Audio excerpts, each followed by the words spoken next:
Broadcasting live from the Phoenix Business RadioX studio in Tempe, Arizona. You are tuning in to Culture Crush with Kendra Maples. This podcast will dive into a variety of companies that are crushing it with a great company culture.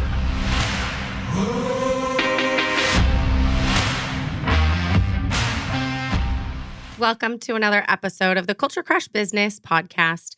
On this podcast, we focus on everything surrounding businesses with a good company culture.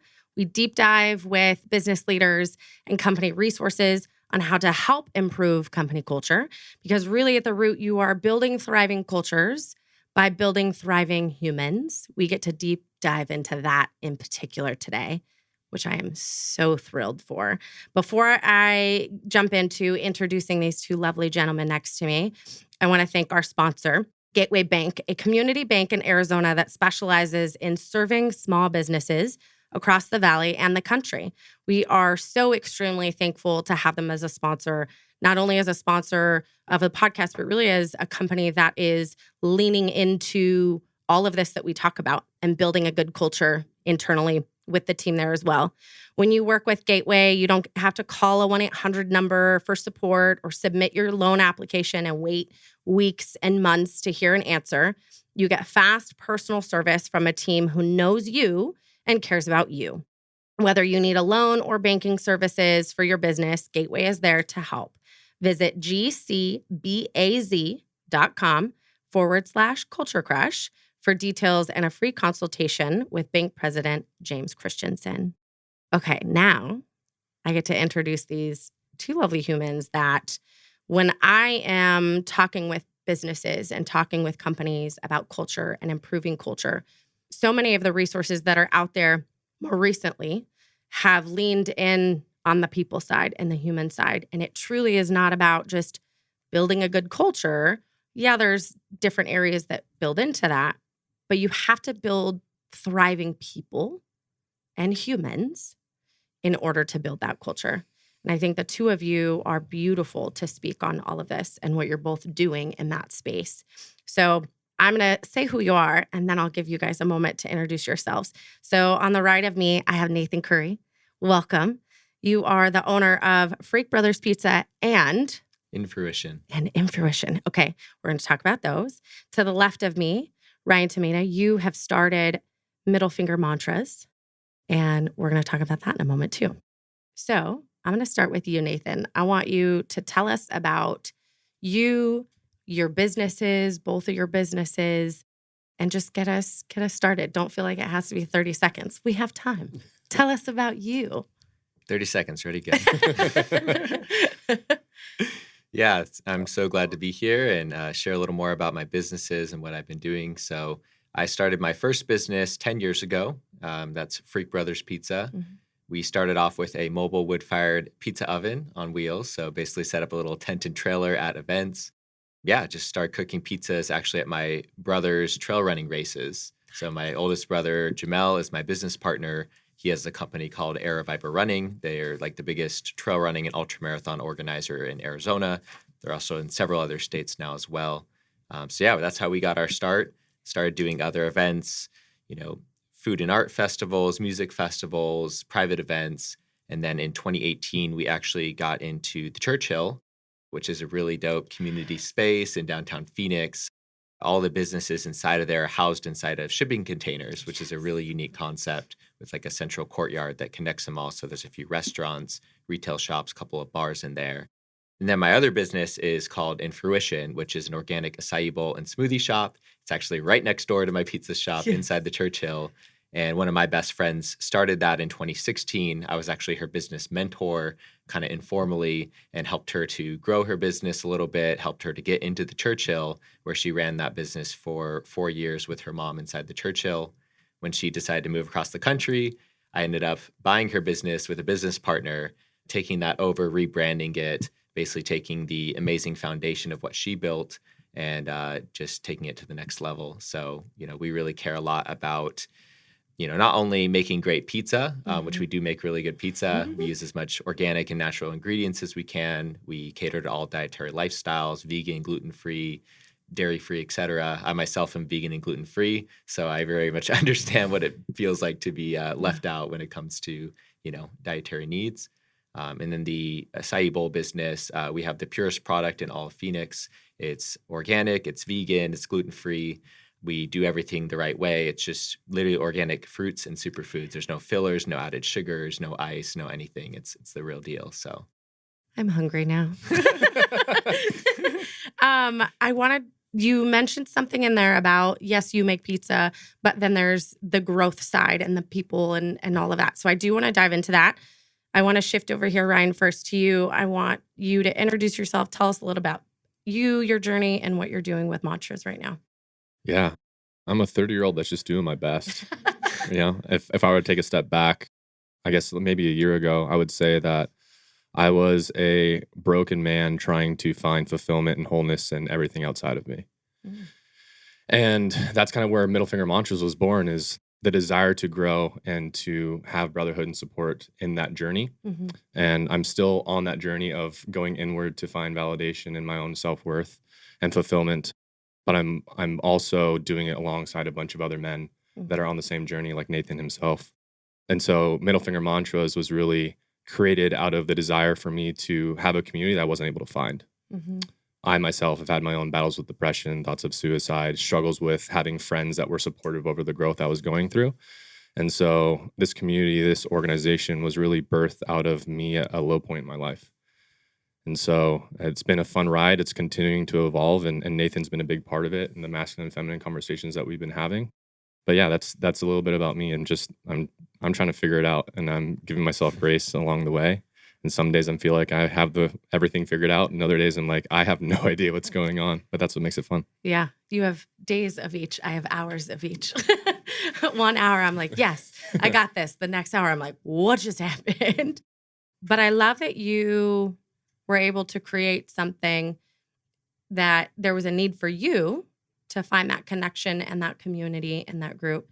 And now you're building that space for other people, right? You were able to see that there was this need for you, and now other people are on this journey. I know that you had mentioned to me before, Nathan, you've been part of this journey for a little bit too, with both of you attending and being part of these conversations and these teaching opportunities for people. And so there really is that space. There was that need. And now there's this just tremendous growth that I've seen in you throughout this journey. And that's really why I wanted both of you in this conversation together, because as we talk about company culture, it was interesting. We just had a podcast right before this from the HR perspective. And I just kept coming back to, guys, HR stands for human resources. Like, why, how did we get caught into this policy and check boxes and things like that when it's been in front of us the entire time, is this human piece. And so I really wanted to bring both of you in front of the mics today, because you've had these conversations and then it overlaps with, building businesses by building people. If you didn't build this group, you wouldn't have this space. These other guys wouldn't have this space. And it's so needed. So there's so many areas I want to kind of jump into. I think first, I want to take this idea of this community, right? This idea of needing to find people that are a support system, right? And I want to connect it into, Nathan, you and your business and growing your businesses. A little bird has told me that your growth and what you've been achieving with your businesses there's been immense growth recently over the last couple of years compared to 10 years ago. So I really want to dive into that in connection to this conversation of caring for humans as humans. I'm just throwing it to you now. I just said a lot. I love it. Just go with the wind. Yeah, so I think what's first coming up for me around that is, one, I want to share what our mission is at Freak Brothers, which is to nourish people, body, mind, and soul. And that's really why we exist. I also, similar to what Ryan was sharing in my own way, created this business and created the culture in the way that I created it because it's what I needed.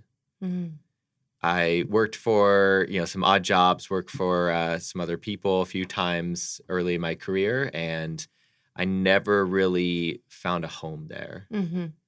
I actually, while I was starting my business, I worked for Chipotle for a year. And as much as I loved their mission and their food and met some good people there, the culture was so typical of restaurant culture where everyone was stepping on each other's toes. I felt like I was going into an emotional battlefield every day.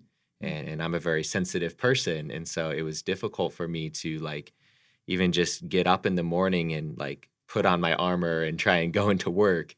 And that didn't feel good for me. So I think out of my own need, I created a space where people who really don't fit in like a typical culture would have a safe space to come to where they could still work hard and do a good job and work on their craft, but also have fun and enjoy themselves and feel safe and supported and like their coworkers have their back and they care about them as humans. So I think that's really the foundation of our success in business. It took me many years to come to a more traditional, financial success, but that was fine with me. I'm a very patient person, and I knew that it was important what we were creating, and it was okay if it took a while to reach success in society's terms of business, which, really only over the last couple of years have we finally found that for ourselves. But I really believed in what we were doing. I believed in a very human-first approach. And I think that's also why we've had a number of employees who stay with us for 5+ years, which is not as much seen in the restaurant industry. It's like a year turnover is like the average there. So we're really fortunate that we have a significantly above average retention rate. But that's also not why I do it. I don't do it for retention rate. That happens to be a nice side effect of actually just I can't help but care about human beings. Like I have a big heart, and I really believe that a human-focused, heart-centered model of business is really what's needed in this day and age, and it's what we're missing, and why businesses turn into what a lot of people judge as a lifeless corporation, because it's so easy to lose that heart when you're chasing after profits, when you're chasing after these other markers of success, and then you lose the human experience in that. So for me, I think the last thing I'll say for now is I've kind of come up with this term called instead of maximizing for profits, our ultimate goal in business is to maximize for the total human experience, which starts with our staff. It starts with our employees because those are the people who we have most direct and consistent interaction with. But then that bleeds out to our customers. It bleeds out to even just, our suppliers, like even like our delivery drivers of our ingredients. It's like we know them by name and like they're cool people. And we're like, hey, what's up, Kevin? Like, how you doing today? Like,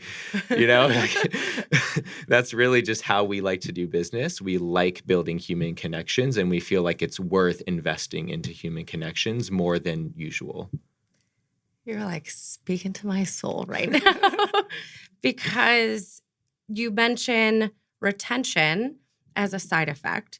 It is a side effect, but that side effect is so important because at the end of the day, yes, you are a business. You have to make some money to pay everybody and pay Kevin to bring the food and all of these things, right? Because if you're not doing well, then really you're not going to be able to give any of these people jobs and support, right? So there's a little piece of you that has to kind of keep in mind budget and things like that, right? But if you are focused on the people and building those good humans, giving them that safe space where it's not just, okay, I'm going to work, I'm doing my job.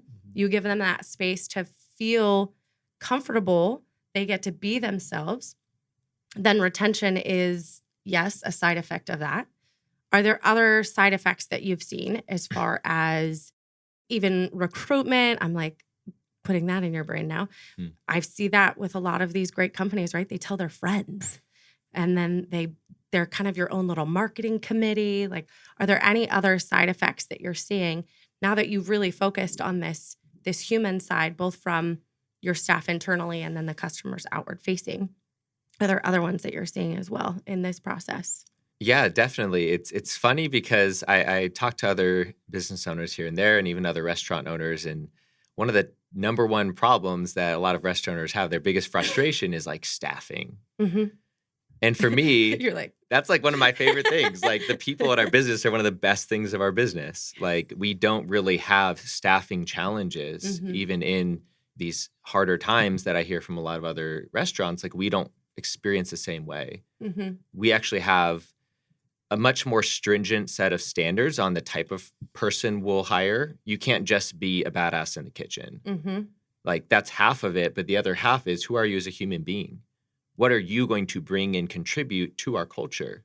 You have to actually want something more than just a paycheck to work with us. Otherwise, it's not a good fit. Yeah. So this last round, for example, I got 90 initial applications for 2 positions. I think we ended up doing, 10, initial interviews and then like 2 or 3 follow-up in-person interviews. And we hired 2 people, but they're amazing fits. And the people we hire tend to be with us for at least like 2 to 3 years.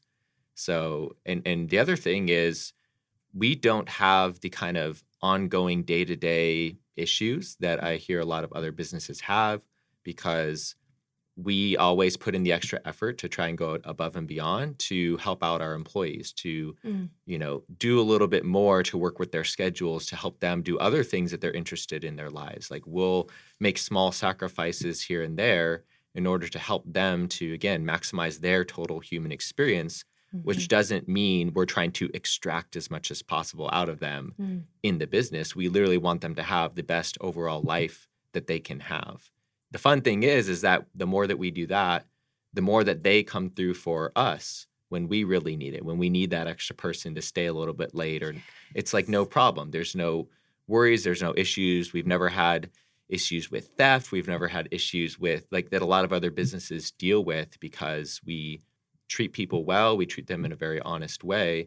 And I think the overall like stress level for me as a business owner and even like my operations team is very low, I would say, in comparison to, well, one, before we really kind of figured this stuff out over the years, and two, from what I talk to a lot of other business owners, especially restaurant owners, like I don't lose sleep at night worrying if something's going to happen. It's like we know our people are reliable, they're trustworthy, they're going to show up for us. And I think that's something that's hard to measure, like that peace of mind that we have as like a leadership team. This is why I love that we record these conversations and we're not just meeting for coffee, because I'm going to play this on repeat for leaders to listen to so they understand that, like I mentioned at the beginning, HR, it literally means humans. You have humans working for you, and with you is more or less what it is, right? So that you can trust them and give them that space.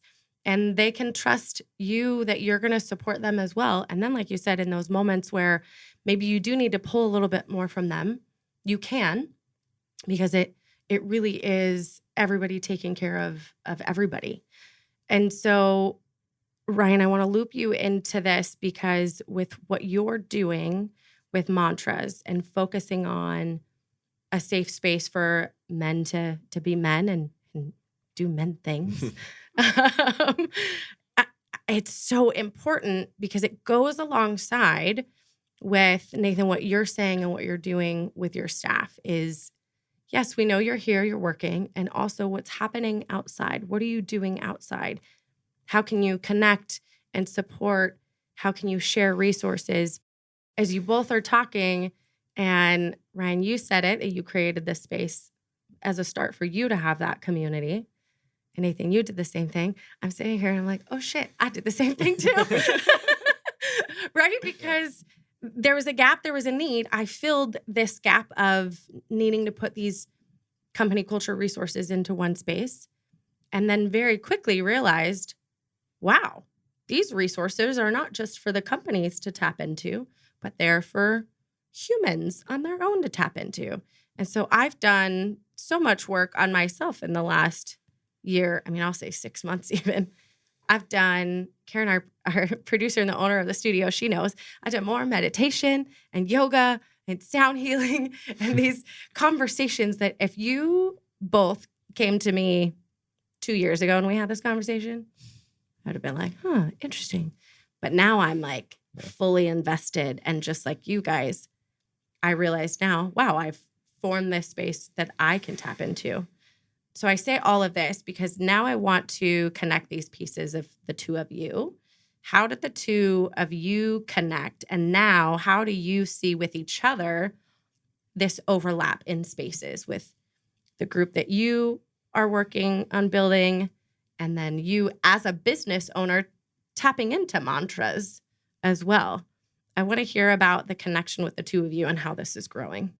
Yeah. Well, first off, I do want to acknowledge you because we've been friends for a while and I have seen your personal journey and your growth, and it's beautiful. And I'm so proud of you. Thank you. And especially in the last 6 months, like I know how hard you've leaned in, and I know how difficult that can be. So amazing work. Thank you. Nathan and I met at a live podcast that I hosted with an author, Akshay Nanavati. He wrote the book Fearvana. And so him and his business partner actually came to our Middle Finger Mantras event.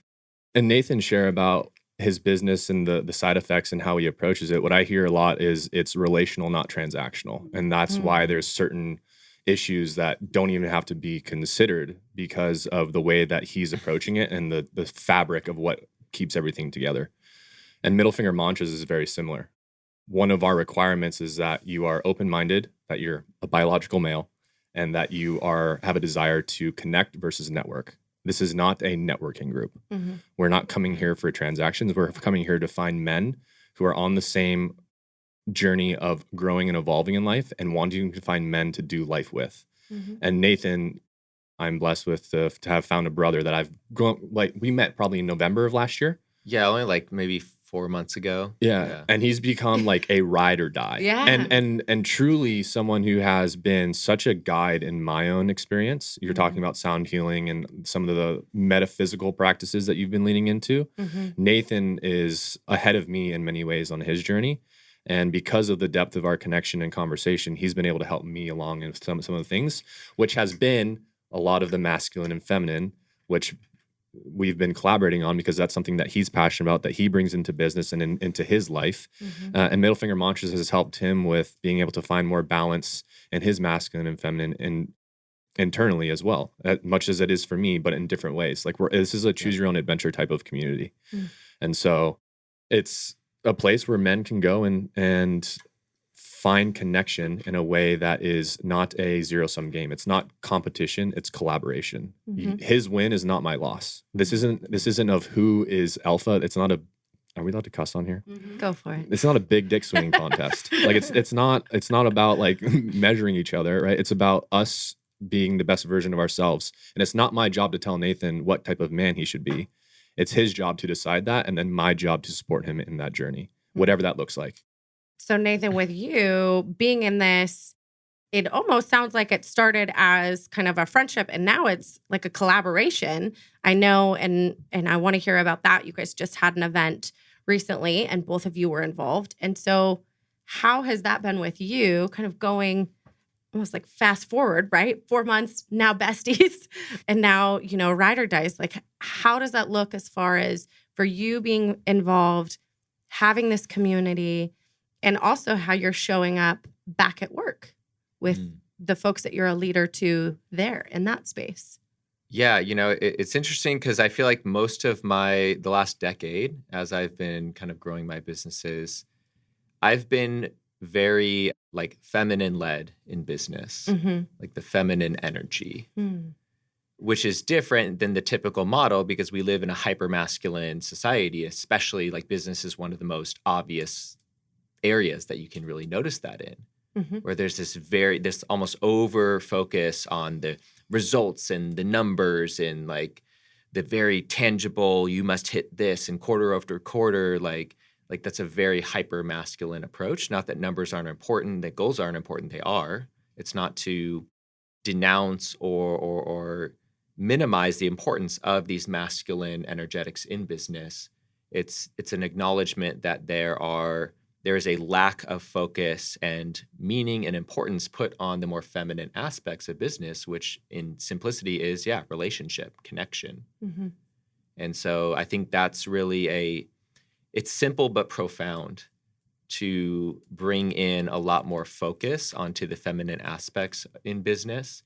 And, for me, I think the reason I went a lot more feminine focus is because that's what I knew. when I was growing up, I was bullied pretty intensely by my peers. I basically, denounced a lot of masculinity because one, I had a bad experience with the boys that I grew up with. And two, I looked out in the world and I didn't really see these like holistic, healthy, embodied examples of like a masculinity I could really connect to and resonate with. So I think being a part of Mantras, to kind of tie it back in here, me connecting with Ryan and with the Mantras community, which a lot of the men in there are much more like masculine dominant. And it's really helped me to build the next level of my relationship with healthy masculinity and to find that within myself. And I'm already seeing ways that I'm starting to bring more of that masculine energy into my business approach that, kind of needed an up level.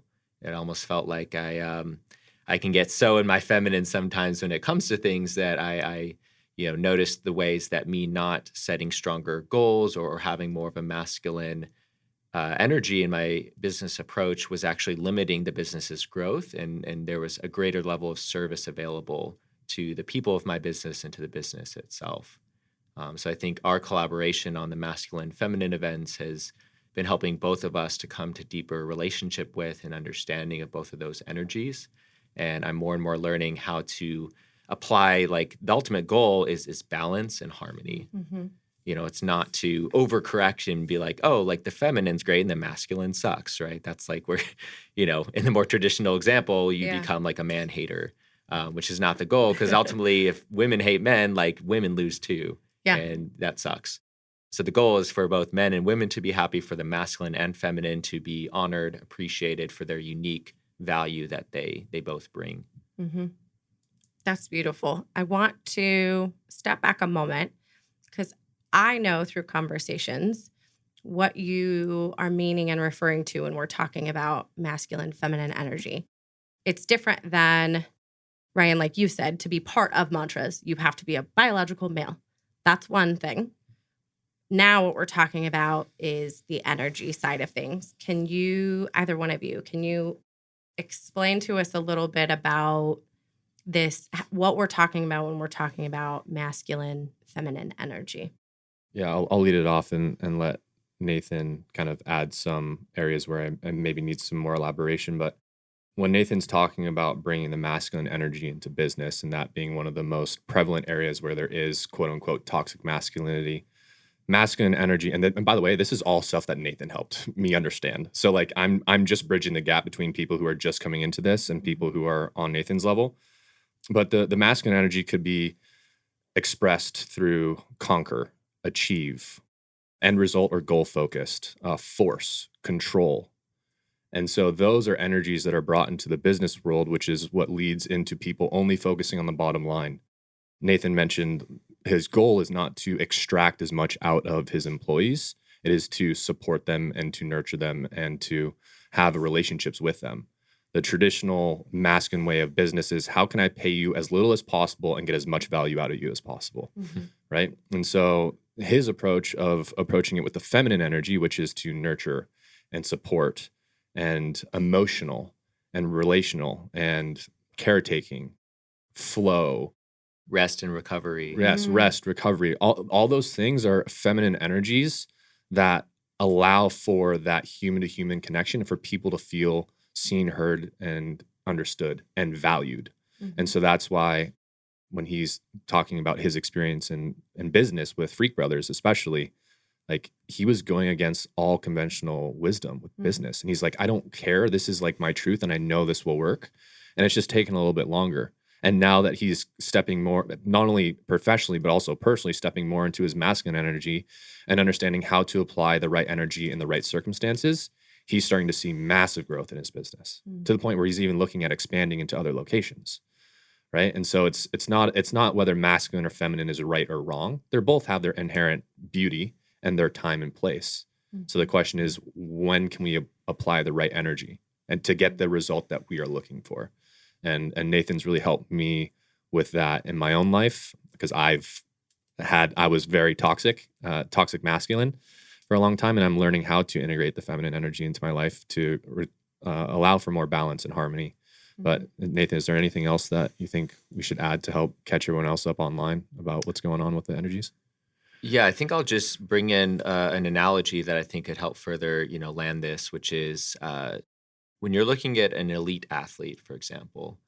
In a lot of ways, I think we imagine like an elite athlete trains from a very masculine perspective, right? They're training very hard every day. They're trying to get in maybe 2 sessions a day. But something that's equally important to the training is the rest and recovery. If you're breaking down those muscles, the real growth happens during the rest and recovery phase. And if you don't give yourself the proper time to rest, recover, do your stretching, do kind of your other exercises that help to balance and support you and prevent injury, you're not going to be an elite athlete for long. You're going to hurt yourself, you're going to get injured, and you're not actually going to be performing at your peak. So the kind of contradiction there is, if you truly want peak performance, especially in the long run, I would say, you can kind of force things for a while in the short term, but in the long run, you need that feminine aspect of rest, recovery, all of the other things that help support you to actually show up in that masculine, to get the most out of each training session. Make no mistake, I want my businesses to be successful even on all traditional fronts, and we will continue to be that. But in the long run, the reason we're going to get there is because we really do value the feminine a lot more than most other business owners probably do. And that's going to give us a lot more longevity in the game. And also, as we were kind of talking about earlier, Kendra, there's all these ancillary benefits of actually valuing the feminine in business more. People actually want to work for you. It's fun to work for you, but you can still be skillful. You can still work on your craft. You can still be the best at what you're being, but you have a lot more longevity. You avoid burnout for yourself, for your employees. And that's really our goal. We're not perfect at it, but this is like the aim. This is what we're working towards every day. Yeah. I have lots of thoughts and I have a question. But first, she knew it. Yes. I'm looping in Karen into this conversation because Karen and I, not only do we get to be business partners and honestly, like you guys have become ride or dies. She has become that with me, and even her family.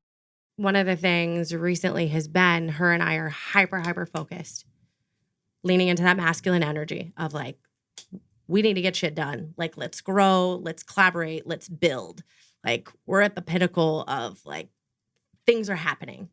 And what you were saying about the recovery side, we were just talking, and Karen, what did you say with all of this growth that's happening now? And you said it's because I've been. Oh yeah, it was a text exchange, wasn't Yeah. it? So when Kendra spends the night at our place on occasion, when she's traveling all over Arizona, she'll wake up and I'm typically meditating or doing bowing or something. So I'm like, hey, you want to try it with me? Now she says, hey, I'm spending the night and I'm bringing my mat. So as she's become more part of our family, she's been spending some time with me in that solitude and in that space of just, silent reflection. And so in a text exchange, I was just saying, oh my God, the lid has popped off and I'm finally able to focus for more than 20 minutes at a time literally for 3 years. I've only been able to give about 20% of me. And many days, much to my team's disappointment and frustration, I've only, I pop in and I pop out. But the last 2 weeks, I've worked 10 straight hour days. I know that's not sustainable. I'm still finding time to rest. And I'm able to have that intensity and that hyper focus when it's necessary for the things that we're trying to get moving forward with.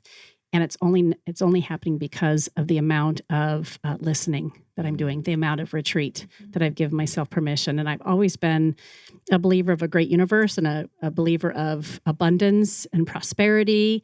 And I've also had a cap on it. I thought I had asked for too much, and I got it about 4 years ago when we went through a great tragedy, and family and friends were there for us in a huge way. And I thought, okay, well, that's my lot. That's all I'm allowed to ask for. And so I capped it. And then I've just recently realized, you know what?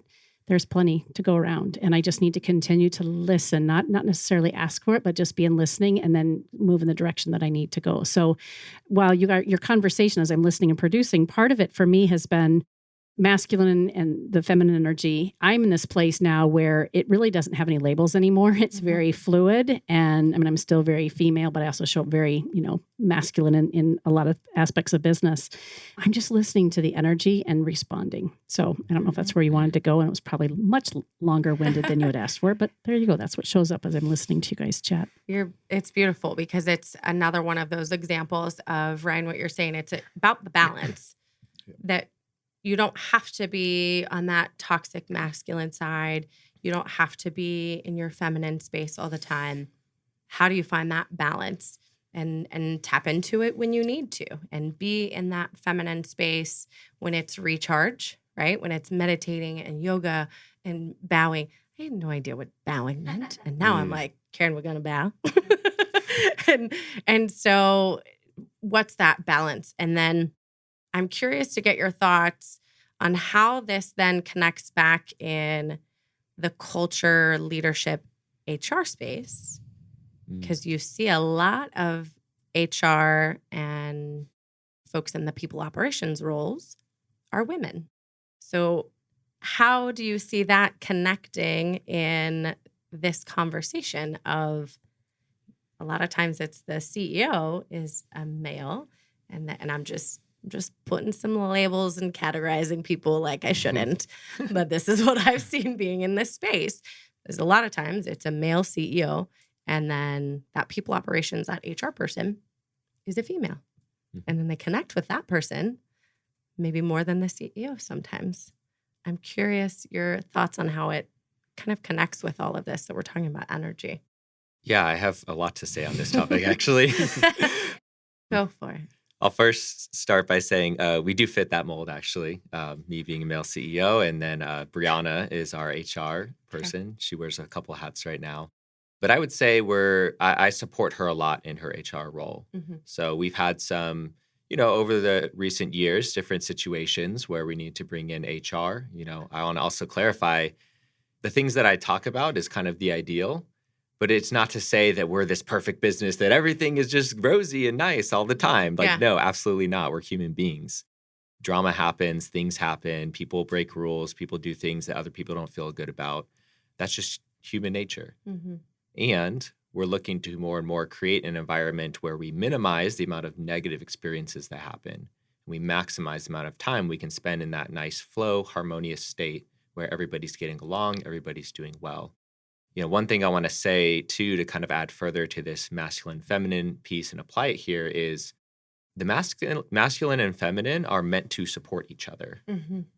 So for a very real-world example, the policies and procedures that we put in place that starts with, our handbook, as well as some additional policies that we have our employees agree to when they work with us. These policies, these structures, policies is a very masculine thing. It actually supports the feminine in our business of minimizing negative experiences by setting certain boundaries.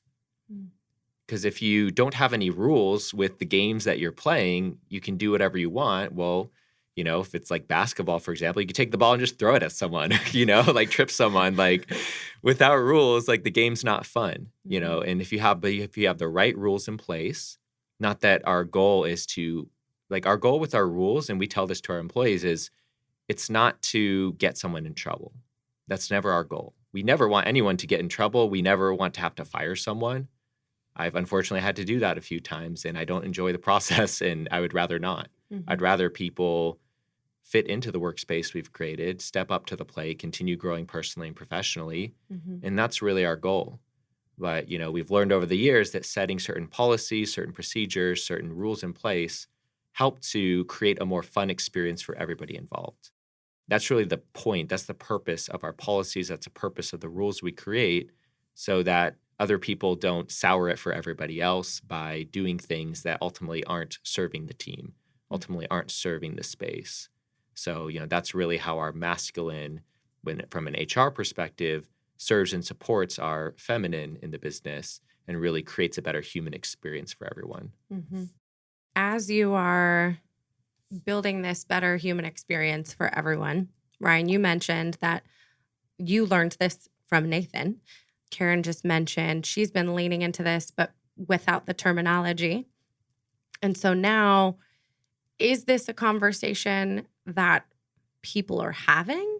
Is this a conversation that we need? I already know the answer, that we need to have more. And how do we bring this conversation into spaces in a way that's safe and supportive so that we really can understand this from all different angles and that it is a balance.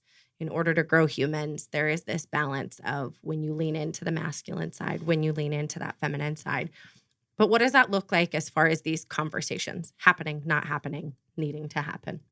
Yeah, I think that a lot of people are talking about it right now. It seems to be, I don't know if it's just like my reticular activating system and how my algorithm on my social media works, or if it truly is something that is being more front and center focus in our society today. But there are a lot of people talking about it, and a lot of people that have strong opinions and very emotional associations with these titles. We live in a society right now that is very much about putting labels or identities on things.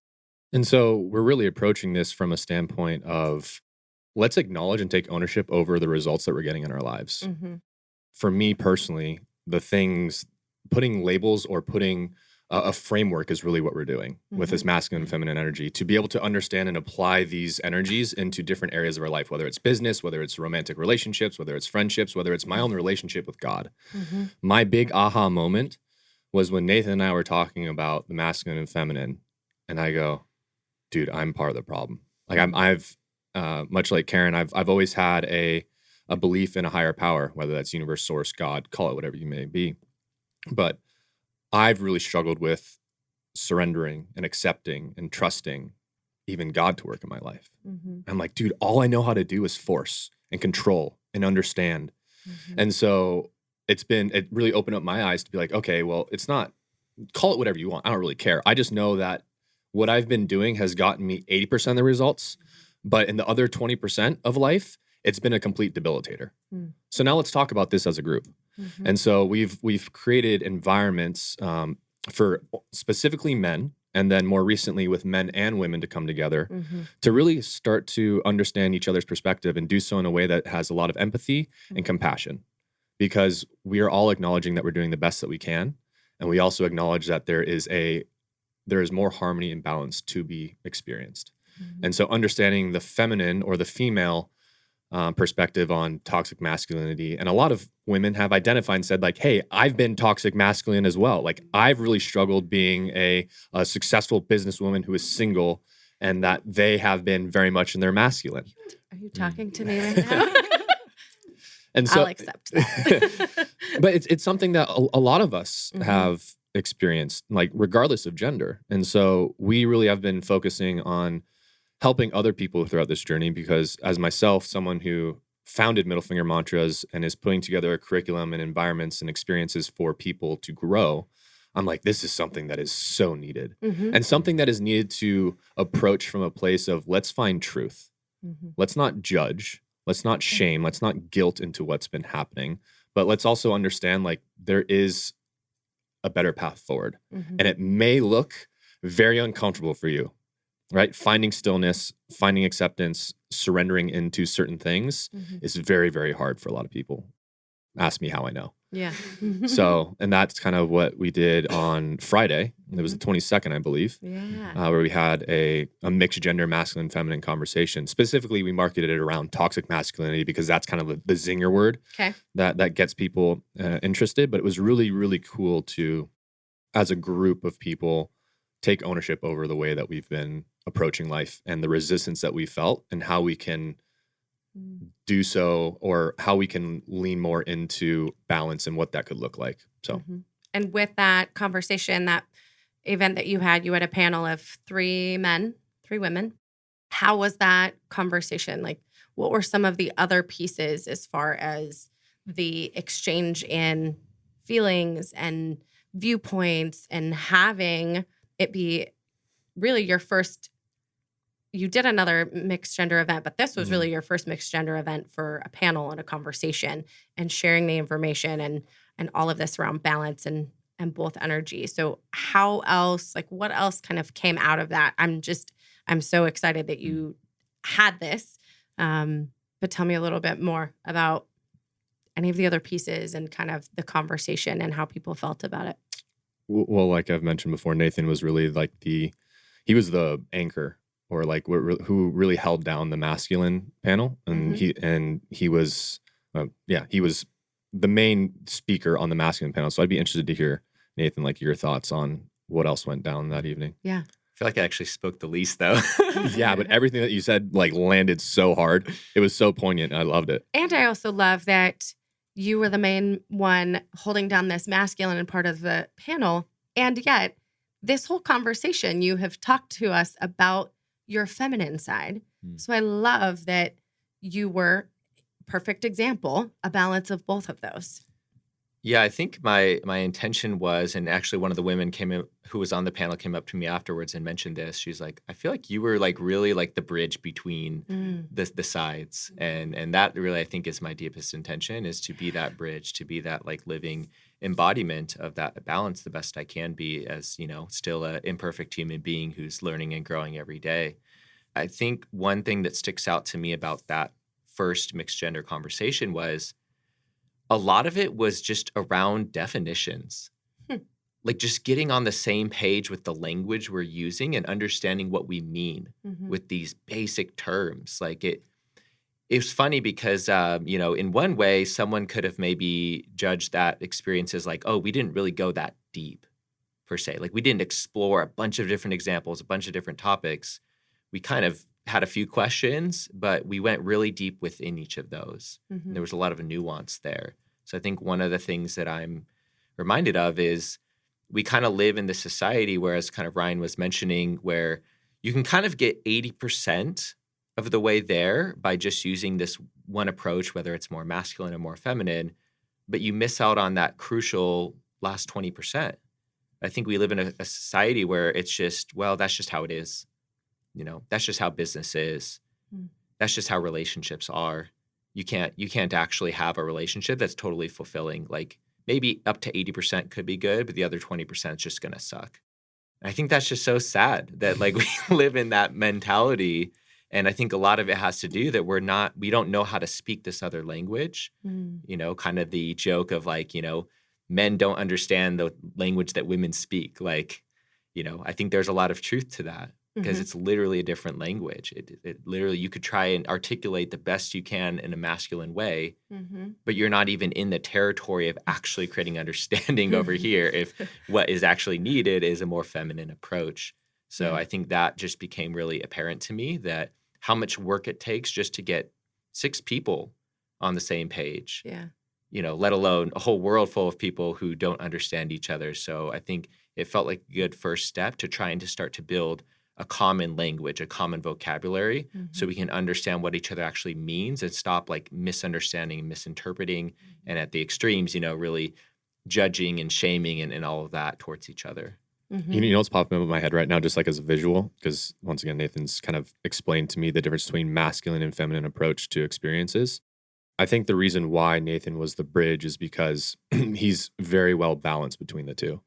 And myself and the other gentlemen tend to lead in front. And Nathan did a really, really good job of saying, let's all get on the same page so that when we're going through this experience, we're all doing it shoulder to shoulder. So no one feels left behind. No one feels like they're obligated to follow us in a certain direction. We're all doing this at the same exact time and taking these steps together by choice. And that's why it was such a powerful experience. And what a beautiful opportunity, because it sets the stage for, I see this now being a series for you guys, right? You've done step 1 of let's get on the same page. And Nathan, like you said, maybe you didn't go super deep in all these different topics and avenues, but you went deep in step 1 where you needed to, so that everyone can try and be on the same page, because the reality is we are very different. And so how do we have these conversations and have these communications? So to your point, it's not just 80% and the rest is just like, meh. I was having a conversation with a good friend a little bit ago about this. She's back into dating, and she's like, well, maybe this is just the level. Like, I don't have to look for Prince Charming. I was like, bullshit. Why not? Or find the one that it is at least willing to grow. So you do have Prince Charming and your Cinderella or whatever. But you know what I mean? Like, at least find somebody where you can have these conversations, you can share in a safe way, and you can communicate so that you can be on the same page. And it applies to relationships, it applies to groups like mantras, it applies to the work that you're doing in business and building teams and building these safe spaces where there is a conversation so that you can make sure everybody's on the same page. And it's not, especially in the workplace when you do have to work with people and be side by side with them. It's not like, oh, it's just the way Ryan is, right? But really having those safe spaces for these conversations. So I'm thrilled that you did it. And I will be ready for the series that follows afterwards, because it really needs to be the conversation that ties all of this in. Like we said, you can't build thriving companies until you're building thriving humans. At the end of the day, we're just humans. And like Ryan, you said at the beginning, just trying to figure it out. That's all we're trying to do. And maybe we get past 80%. That would be great. And actually communicate and connect and thrive in these spaces together. We have a really short amount of time left. Wow, that flew by. Yeah. Wow. This is one of those moments where I look at Karen and I'm just like, oh, I want this to be 2 or 3 or 4 hours, because it goes so fast. And I've said this to her before, and I think it really is going to happen next year. I'm not bringing any new guests. I think I'm bringing past guests to do an extended conversation. And then at that point say, okay, this is what we talked about then. How has it grown and gotten better now? Anyway, all of that being said, we're in wind down mode. So I want to make sure both of you have the space, whatever you want, need, or feeling called to share in this conversation of masculine, feminine energy, communication, connection, what's coming up next for mantras, what's coming up next for both of your businesses. I want to be able to give both of you that space. Either one of you can take it first. I'll lead it off. Yeah, thank you, by the way, for this opportunity to share and drop into conversation about things that really matter in life. I think that kind of segues into, I don't want to focus so much on mantras. I think your listeners are worldwide, not just isolated to Phoenix. Yeah. And so I want to talk a little bit about men's mental health. And so one of the things that really led into my looking for community was I was a collegiate baseball player. And I found it very odd that the second I left playing a game and I started playing life, I had to do it alone. And so I really missed that camaraderie. And I started to understand or reflect on why that was so valuable in my life. And through my own experiences and observation of my other friends, there seems to be a knee-jerk reaction where men seek isolation whenever times get tough. In my experience, that has only perpetuated the downward spiral. It makes things worse, and it makes you feel like there's something wrong with me, that it is only me facing these troubles, and it becomes a really, really dark, lonely place. And so Middle Finger Mantras and the group of men is really identifying like, hey, that pattern, that way of approaching adversity in life is really unhealthy. And if we can lean into men in our lives, that does a couple things. Number one, it helps us put things into perspective and realize that we are not stranded on islands alone, that there are plenty of other men going through these experiences and challenges, which then makes us not feel so broken. I think that is a huge thing, and one that men don't lean into very much, either because they don't have the support system or because there's shame and guilt around what they're going through. So I would encourage every single man that is listening to this to prioritize ride or dies in their life, and really lean into men that can hold space and give you a place where you can share what is going through in your life, because I think that is super important, especially to keep the relationship with a romantic significant other intact, because they can help you and facilitate you in some areas. But I think a lot of men can resonate with, if we share too much or are too vulnerable, it creates chaos in those relationships. So that's number one. The second one is, a lot of my work over the last 9 months has been connecting with men on a daily basis and understanding the common threads of struggle. And I'm a firm believer that the thought of suicide is very common. And there's nothing wrong with that, because it is a viable solution. I think it starts to really turn into an issue when we start shaming and guilting ourselves and saying, oh, I'm so fucked up. Why am I thinking that? It's like, well, dude, look at what you're going through. Tell me that you're not justified in saying that, it might be easier if I just don't have to deal with any of it anymore. So I think to give ourselves some grace, that's one that's been really, really difficult in my journey, but to understand that, like, hey, there is nothing wrong with you for thinking that. As a matter of fact, a lot of people think that. It only turns into an issue when we start planning and getting closer to it, and we feel like there's truly no way out. But the thought of it is fine. And I just want to make sure that other men feel human in that experience. I think Nathan, one of the things that really resonates with me is he says we live in a world of dehumanization, and his mission on this planet is to rehumanize people. And I just want to kind of give a words of encouragement to any male that might be listening to this, or female that is looking to support men in their lives, and say, like, this experience is difficult, and that's okay. But there's certain things that we can do to make it more fulfilling and easier, and help us get everything that we want in life. Can I jump in? Yes. I know we're please. over, but I think it's really important. And I think Ryan knows, as a wife of somebody who attempted suicide almost 5 years ago, you are spot on. The conversation around suicide has to change. We have to have the conversation. Do a lot of people think about it and contemplate it and then feel shame around it? Yes, you're spot on there. You also said it's a viable solution. I would actually say that I would agree with that. Me personally, I've never had suicide ideation, and I work with a lot of people who do.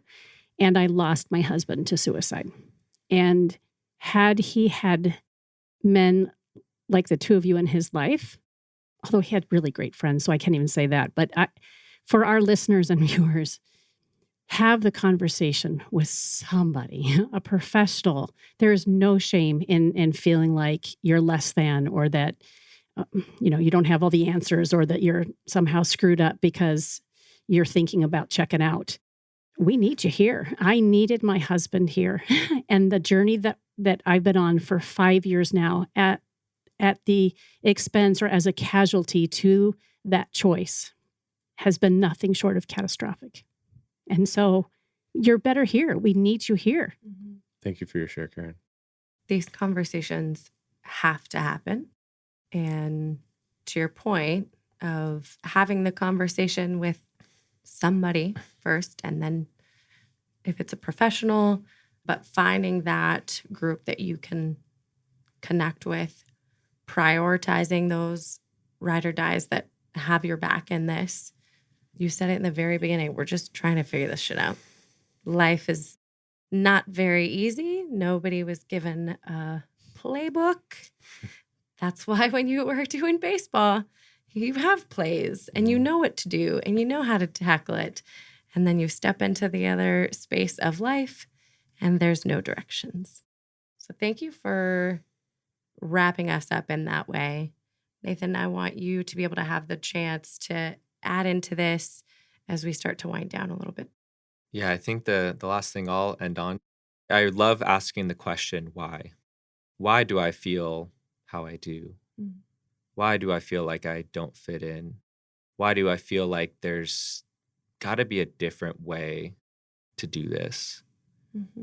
And I think, as Ryan mentioned, even just on this thread of like suicide being such a prevalent thing, myself having experienced that, earlier in life, suicidal thoughts, perhaps with all the success that we've achieved as a society, we're building microscopes and rocket ships and all these crazy things, yet we're totally missing the mark when it comes to everybody actually feeling fulfilled. Like, if the general sense I get is most people feel at best half fulfilled.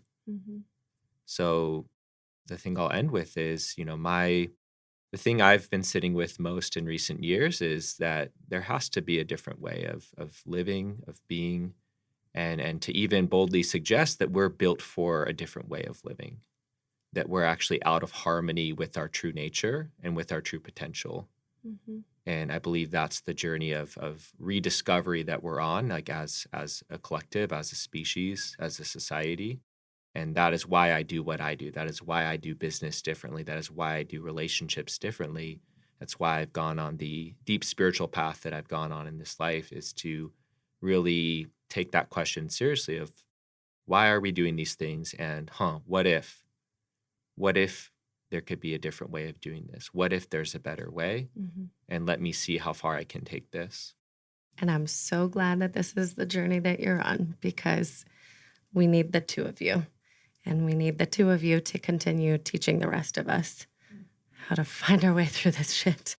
Before we close up, and before I have both of you give us insight into how folks can reach you, I want to play a quick little note from our sponsor. Again, we're so excited and thankful for Gateway Bank, so we're going to play that real fast.